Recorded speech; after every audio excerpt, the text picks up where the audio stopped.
Fala, meus amigos, tudo bem? Sejam bem-vindos ao canal Espaço da Bola e vamos falar de seleção feminina, que hoje de manhã, logo cedo, a seleção foi eliminada da Copa do Mundo de maneira muito precoce, ainda na fase de grupos da Copa do Mundo feminina.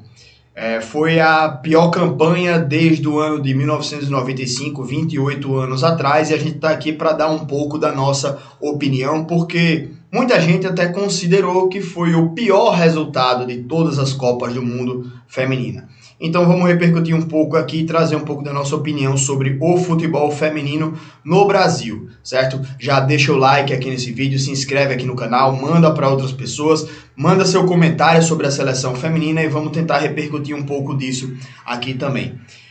Pessoal, primeiramente, porque foi considerado por muitos como o pior resultado da seleção feminina, sendo que tiveram outros anos em que o Brasil foi pior em relação à pontuação e desempenho dentro de campo.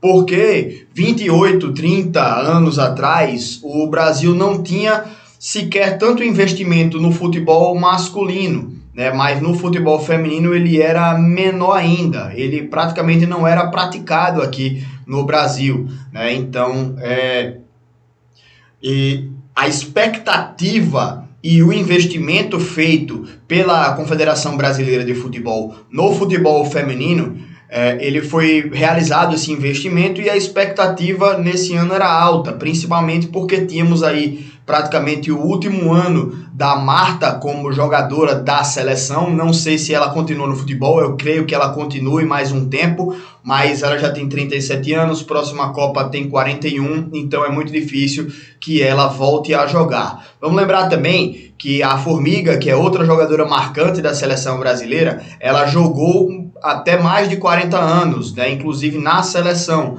Então, pela idade, não é que a Marta já se aposentou.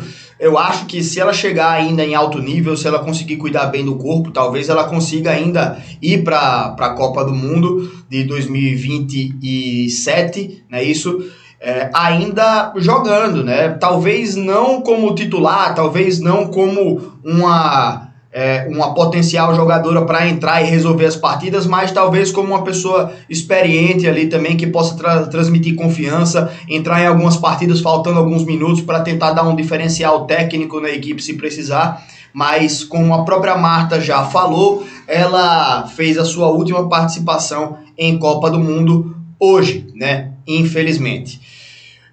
E falando sobre a minha opinião do resultado, eu acho que sim, foi, cara, a pior participação da seleção brasileira em Copas do Mundo femininas, porque realmente a gente antigamente não tinha investimento, não tinha expectativa, não tinha muita coisa a esperar do futebol feminino, né? Já que o Brasil se atrasou um pouco em dar essa visibilidade. Até hoje, inclusive, a visibilidade do futebol feminino ela é muito limitada, muito baixa. E vamos trazer um pouco dessa opinião também. Mas fica já também essa questão de que, cara, o Brasil, pelo tamanho que tem a seleção, pelo nível das jogadoras, não poderia ter caído nessa fase de grupos. E aí, já falando do desempenho desse ano, falando um pouco sobre o time do Brasil, ficou por um gol, né? Por um gol só. Se o Brasil, naqueles bate e rebate ali dentro da área da Jamaica, sai um gol, o Brasil estava classificado.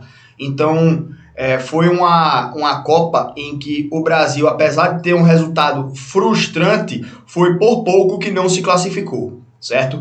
Em relação à pontuação e avançar de fase. Mas em desempenho, vamos falar de nível técnico, o time do Brasil já na primeira partida contra o Panamá já mostrou uma certa dificuldade em pegar uma oportunidade de ataque e transformar essa oportunidade em uma chance clara de gol. A bola chegava perto da área muitas vezes, mas nunca chegava em alguém com uma chance clara de gol. Então o time tinha nítidas dificuldades de transformar uma jogada em uma chance de gol, né? Aquela assistência que é meio gol, aquele passe que quebra linhas, aquele posicionamento diferenciado que dá a oportunidade desse passe acontecer. A gente viu isso desde o primeiro jogo. O Brasil contra o Panamá, mesmo ganhando de 4-0, se conseguisse uma seleção que no ataque fosse mais objetiva, uma seleção que atacando conseguisse transformar essas oportunidades de ataque em chances de gol, né? Melhorar nesse quesito ainda a definição das jogadas, se tivesse um pouco melhor nesse quesito, o time do Brasil teria feito muito mais do que 4 gols na seleção do Panamá, né? Coitada das panamenhas, mas a realidade é essa. O Brasil poderia ter feito 6, 7, 8, 9, até 10 gols na seleção do Panamá se conseguisse ser mais objetiva e ser mais definitiva, né? Conseguir definir melhor as jogadas. Isso também a gente sofreu contra a equipe da França, que foi um jogo mais parelho, mas que o Brasil também teve um momento, principalmente depois que empatou o jogo, a seleção da França ficou mais nervosa dentro de campo e o Brasil pressionou, apertou, atacou, mas não conseguiu definir as jogadas, né? E nesse jogo contra a Jamaica também, né? Principalmente, eu acho, foi o único jogo que a seleção passou em branco, né? E aí o time do Brasil acabou sendo eliminado por isso. Não levou gol, defensivamente até o Brasil se comportou muito bem. Claro que a Jamaica não pressionou ofensivamente, mas em algumas estocadas de contra-ataque elas tinham lá atacante, Shaw, se não me engano, né? Que é uma grande jogadora, né, de renome internacional, mas que foi muito bem anulada pelas zagueiras da seleção brasileira, né? Dava para ver que ela era muito forte, com muita qualidade, mas que as zagueiras da seleção brasileira foram muito bem em anular as jogadas com ela. Então, o que foi ruim nesse 0-0 poderia ter sido pior, mas o Brasil conseguiu contornar essa situação. Só que, no momento ofensivo, o time do Brasil pecou demais. Teve várias oportunidades, só que aquele passe que vai, em vez de ir na direção correta, vai um pouco nas costas ou um pouco mais para frente, né? Aquele último passe faltou encaixar. Algumas finalizações também, né? Não teve aquele lance de uma defesa absurda da goleira do adversário. Então a finalização o Brasil pecou também, além dessa questão de criar chance clara de gol. Era sempre um chute em que tinha uma oportunidade, só que era mais pro lado, ou então um chute de longe, ou uma bola aérea, que era uma cabeçada difícil. Não teve aquele lance em que a atacante recebia a bola em posição de cabecear, né, para matar, né, que a goleira ficava vendida no lance, ou que ficava cara a cara, sem ter tempo de reação, né? Então, assim, faltou também nesse quesito aí, esse poder de definição da seleção brasileira. Isso ficou nítido para mim durante toda a Copa, não só durante essa partida, certo? Eu fiquei com essa impressão também. Mas que isso recai um pouco também sobre as atletas, claramente, eram elas que estavam dentro de campo, mas também sobre o trabalho do comando técnico. A Pia Sundhage, se não me engano, ela é sueca, né? Eu não sei pronunciar bem o nome dela até hoje, mas pelo que eu entendi é isso mesmo, é Pia Sundhage. Ela tinha trabalhos de sucesso antes de chegar na seleção brasileira, só que nessa Copa do Mundo eu achei que ela deixou um pouco a desejar. Demorou ali para mexer no time, no segundo tempo a seleção brasileira estava muito cansada, né? E ela demorou para mexer, foi mexer ali aos 35 do segundo tempo, dando pouco tempo para as atletas que vinham do banco inteiras de modificar o jogo, de sentir a partida, e aí quando foram se encaixando já estava nos acréscimos, né? Teve muitos acréscimos, né? Não teve muitos acréscimos, perdão, tiveram só 4 minutos de acréscimo, isso foi absurdo também, teve muita cera, mas não foi isso que definiu. O Brasil teve, antes desses 4 minutos de acréscimo no segundo tempo, teve 90 minutos para fazer um gol, e não conseguiu. Mas teve esse ponto também, que falhou, eu acho que a técnica da seleção brasileira, em ter mexido logo na seleção, né, colocado o sangue novo. E também, cara, as escalações, né, da treinadora. Eu acho que ela foi um pouco incoerente nas decisões. mexia muito no time. A Marta jogou poucos minutos nas 2 partidas que entrou e foi titular nessa última partida agora. A Marta, que se não era titular na seleção, era por uma questão física. Então, do nada, ela ganhou físico para ser titular, né? Outras jogadoras que estavam jogando bem, ela tira da seleção, né? Não coloca e às vezes demora para colocar. E também quando foi mexendo no time, o time do Brasil perdeu um pouco da organização, né? O time se desorganizou e não soube aí manter a tranquilidade, manter a calma, manter a segurança no jogo, manter o domínio do jogo. Eu acho que falhou então também o comando técnico em ter essa leitura tática das partidas, manter uma consistência na escalação, modificar corretamente na hora que tem que ser feito, né? Era nítido que o time do Brasil não estava mais aguentando fisicamente o jogo, precisava de modificações para dar sangue novo, para manter a intensidade e demorou demais, né? As alterações eram para ter acontecido no começo do segundo tempo, já.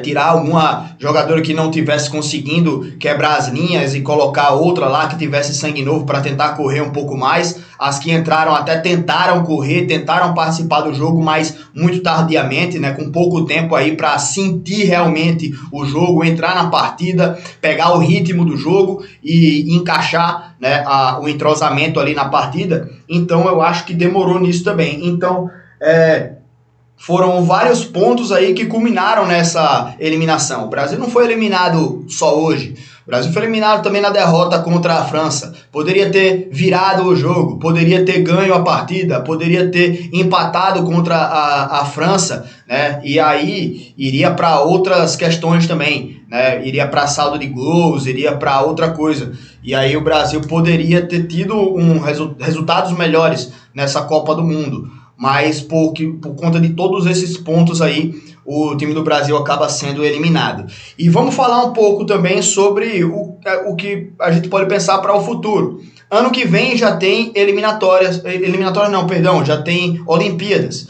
E as Olimpíadas para o futebol feminino têm um peso maior do que as Olimpíadas têm para o futebol masculino, certo? Então é importante que o Brasil defina logo qual vai ser a linha de trabalho, se mantém a Pia como treinadora ou se vai mudar, se vai trazer outra pessoa para dar sequência, iniciar um novo trabalho, mas precisa tomar essa decisão rápido, não pode ser igual a seleção brasileira que está aí à mercê do Carlo Ancelotti desde o final da última Copa, aí traz o Fernando Diniz, aí chega o Ancelotti e diz que vai ficar no Real Madrid, depois vai ver, né? E aí, será que vem mesmo? E aí agora, a seleção brasileira masculina tá uma bagunça completa e total, né? Por conta da CBF.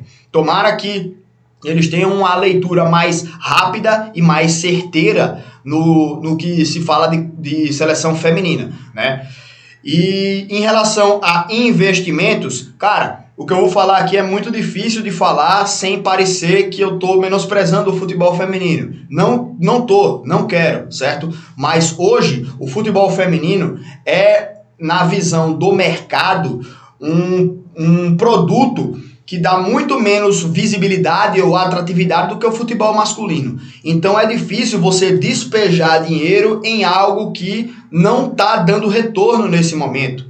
É claro, o futebol feminino ele atrai menos público, ele tem menos adeptos do que o futebol masculino. Isso a gente vê já no Campeonato Brasileiro Feminino, né? A quantidade de público que se vê em estádios, né? Os horários, né? O futebol masculino se passa em horários nobres, né? O futebol feminino é, sei lá, num domingo, 2 horas da tarde, né? Então, o futebol feminino ele precisa também desse tipo de tratamento, esse tipo de cuidado, colocar em horários melhores para que o público comece a pegar gosto para ir ver o time, né? E aí também eu vou bater na tecla da gente que assiste, né? Aí o povo vai dizer, mas o futebol feminino ele é um jogo feio, é um jogo ruim. Cara, não vou nem entrar nesse mérito, porque eu sempre digo que o futebol feminino ele é um esporte bem diferente do futebol masculino, em relação ao desenvolvimento físico das atletas e dos atletas, o corpo, né, biologicamente ele é diferente, então não tem o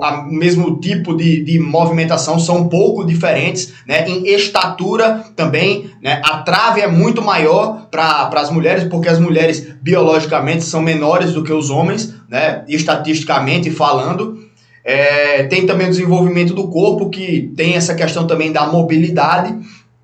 E também o nível de desenvolvimento, historicamente falando também, cara. Porque as mulheres hoje, elas não nascem jogando futebol ainda, né? Espero que isso mude, porque o Brasil, como um país do futebol, o futebol tem que ser para todos, né? O futebol não é só para menino e menina brinca de boneca. Não é, cara.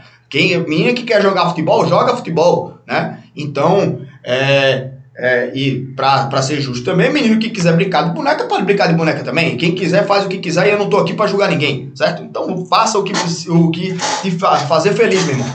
Então, falando então do investimento para o futebol feminino, ele precisa também ser levado um pouco mais a sério, como eu falei, em questão de horários, em questão de visibilidade também, mas para a gente que acompanha o futebol, né, não é justificativa nenhuma, de maneira plausível, não tem nada de plausível quando o povo diz, não vejo futebol feminino porque é feio, é ruim. Bicho, tu de vez em quando sai de casa para ir para um estádio de futebol num domingo, 4 horas da tarde, com o sol na testa, para ver um time fubunha, passando vergonha e fazendo uma partida horrível e te deixando puto durante toda a semana, e no outro domingo tu tá lá de novo fazendo a mesma merda.